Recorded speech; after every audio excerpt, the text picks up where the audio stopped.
Je fais un travail de recensement des luttes et grèves en France de manière la plus exhaustive possible, en tout cas avec mes petits moyens et mes petits bras,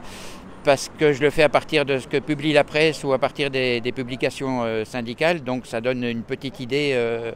de ce qui se passe en réalité, mais suffisamment importante pour qu'on s'aperçoive qu'en fait il y a beaucoup de luttes, beaucoup de grèves, que les gens se battent, résistent tant qu'ils peuvent, mais malheureusement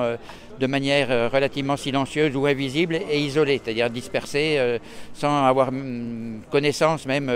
pour ceux qui luttent, de luttes semblables qu'il peut y avoir dans la ville voisine, dans le département voisin ou dans d'autres régions de France, et sans avoir surtout la mesure totale de ce qui se passe à l'échelle du pays. J'ai pu mesurer par exemple qu'avant les congés d'été, j'ai compté à peu près 270 grèves ou conflits du travail par jour, donc ce qui est assez considérable, ce qui fait plusieurs millions si on cumule ça sur les premiers mois de l'année. Donc ce qui est très loin de l'impression qu'ont beaucoup de gens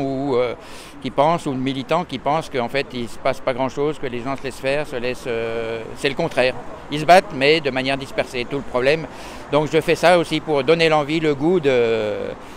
tenter de faire converger toutes ces luttes, de les réunir, d'en faire une force puissante, de faire que ces 1000 petits canaux deviennent un fleuve qui emporte tout. Et on peut trouver ça sur la page Facebook et Luttes Invisibles, en un seul mot au pluriel et en un seul mot, sur le site